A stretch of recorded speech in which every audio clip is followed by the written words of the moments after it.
wabarakatuh. Salam sepak bola Indonesia.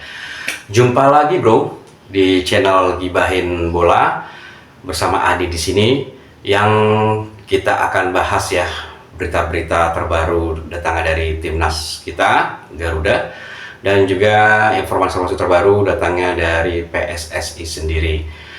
Yang coba akan gua bahas kali ini salah satu pemain ya dalam arti posisi yang sangat-sangat penting bagi permainan sepak bola ya, seperti itu, yaitu penjaga gawang atau kiper. Dan kalau gue lihat sendiri bro, kita sangat butuh sekali penjaga gawang atau kiper yang handal, refleksnya bagus, dan juga yang utama tinggi badannya bro, seperti itu.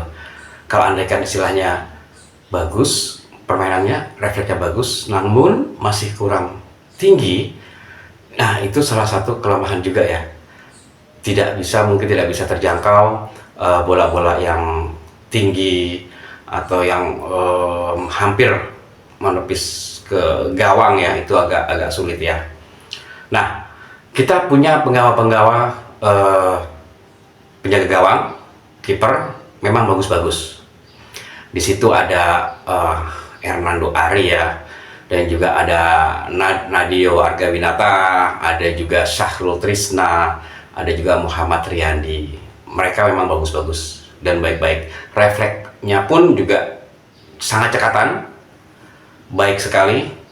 Tendangan-tendangan yang cukup cepat bisa ditepisnya.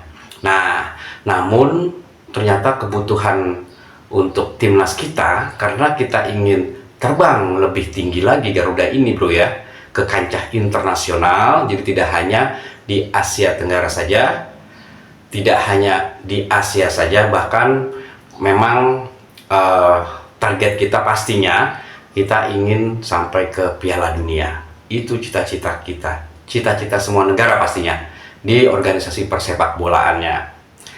Nah, kalau kita lihat penggawa-penggawa kita, penjaga gawang kita, memang jam terbangnya cukup baik ya.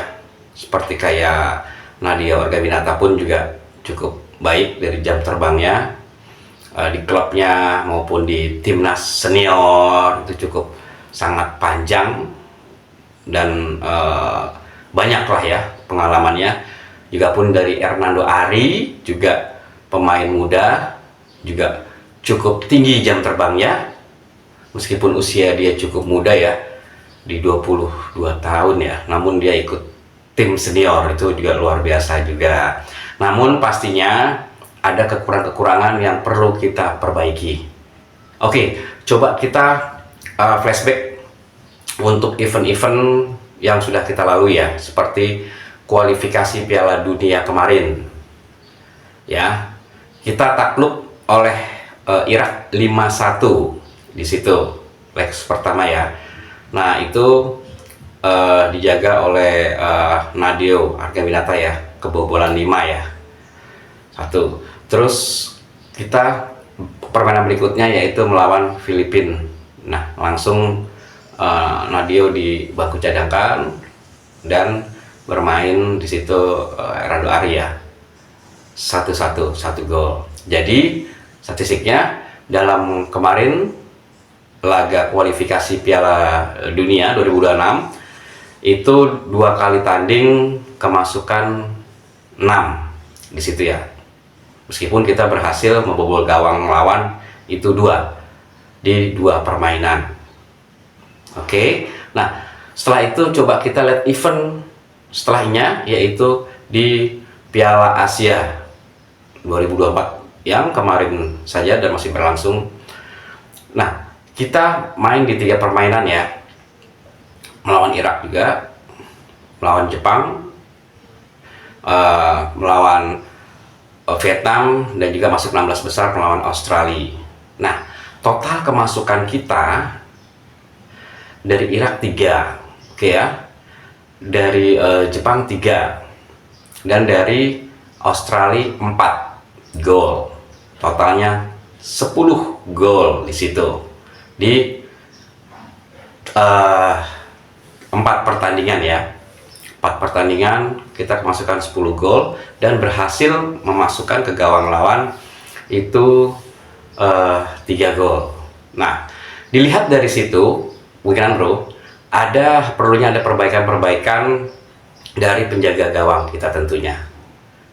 Ya, kita tidak mengatakan bahwa Hernando Ari, Nadeo, Sahrul Trisna, dan Muhammad Riyandi itu buruk, tidak. Mereka bagus-bagus semua untuk penjaganya. Namun ada salah satu yang aspek ya yang harus kita perbaiki di situ. Nah, untuk tinggi badan, salah satu faktor yang utama bagi penjaga gawang atau kiper yaitu tinggi badan ya, terutama ya. Kalau kita lihat Hernando Ari itu tingginya di 178 cm. Nadeo Argawinata itu 187 cm. Sahrul Trisna itu 185 cm dan Muhammad Riyandi 183. Nah, kalau kita lihat tinggi-tinggi pada mereka memang bisa dikatakan belum mencapai maksimal tinggi badannya ya. Kalau kita lihat pemain-pemain luar ya, apalagi untuk Asia, kalangan Asia, apalagi internasional ya, penjaga gawang pastinya cukup tinggi pastinya, karena memang itu merupakan tembok terakhir untuk penjaga gawang. Nah, dan juga untuk bola-bola tinggi 5 cm dan Muhammad Riyandi 183. Nah, kalau kita lihat tinggi-tinggi pada mereka memang bisa dikatakan belum mencapai maksimal tinggi badannya ya. Kalau kita lihat pemain-pemain luar ya, apalagi untuk Asia, kalangan Asia, apalagi internasional ya, penjaga gawang pastinya cukup tinggi pastinya, karena memang itu merupakan tembok terakhir untuk penjaga gawang. Nah, dan juga untuk bola-bola tinggi, bola-bola pinggir itu perlu seperti itu. Nah, di sini mohon maaf, bukan berarti mereka tidak bagus, tidak baik. Saya pikir cukup baik, refleksnya juga bagus, namun kita butuh sosok yang lebih tangguh dan punya kemampuan tinggi badan yang cukup tinggi. Nah, akhirnya 2 bulan lalu coba timnas mencari untuk pemain kiper penjaga gawang yang berminat untuk membela timnas Garuda. Di situ ada Emil Aguero, terus ada Cyrus Margono, dan juga ada Martin Paes. Nah, dari Aguero sendiri, Emil Aguero, dia masih mungkin berharap ingin menjadi timnasnya dari Italia, menunggu-nunggu sampai saat ini tidak ada jawaban. Terus juga Cyrus Margono juga belum ada jawaban. Nah, yang baiknya di sini yaitu ada titik cerah untuk penjaga gawang atau kiper yang berminat, dan dia cukup baik, refleksnya bagus, yaitu Martin Paes, yang pernah diulas sama temen gue bro ya, Yudi, pada video 2 bulan yang lalu. Mereka masih DM-an terhadap PSSI, antara Martin Paes dengan PSSI, seperti itu. Nah, saat ini di Februari ini ya, anak kelahiran dari Nijmegen, Belanda, tepatnya di 14 Mei 1998, pas di 25 tahun ya, masih sangat muda bro. Nah, klubnya itu FC Dallas dari Amerika.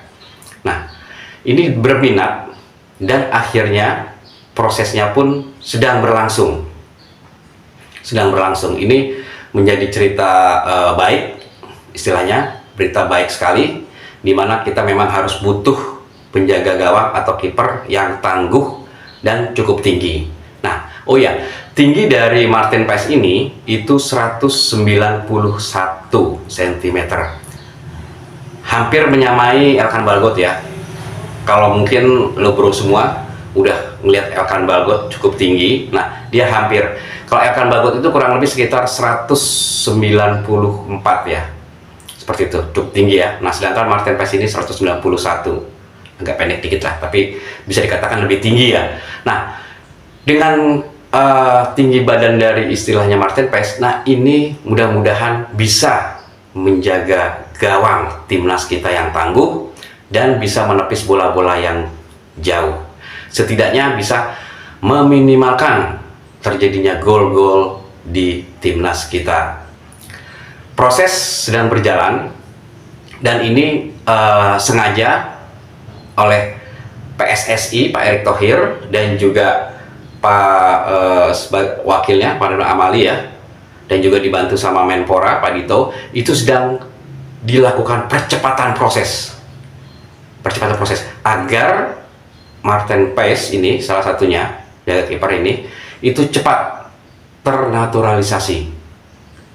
Nah, di antara 5 pemain kemarin ya, termasuk Tom Haye ya, itu semua dipercepat, yang tujuannya agar nanti pada debut kualifikasi Piala Dunia 2026 itu bisa bermain di IPAS Indonesia, sudah bergabung dan bisa bermain melawan Vietnam untuk memperkuat timnas.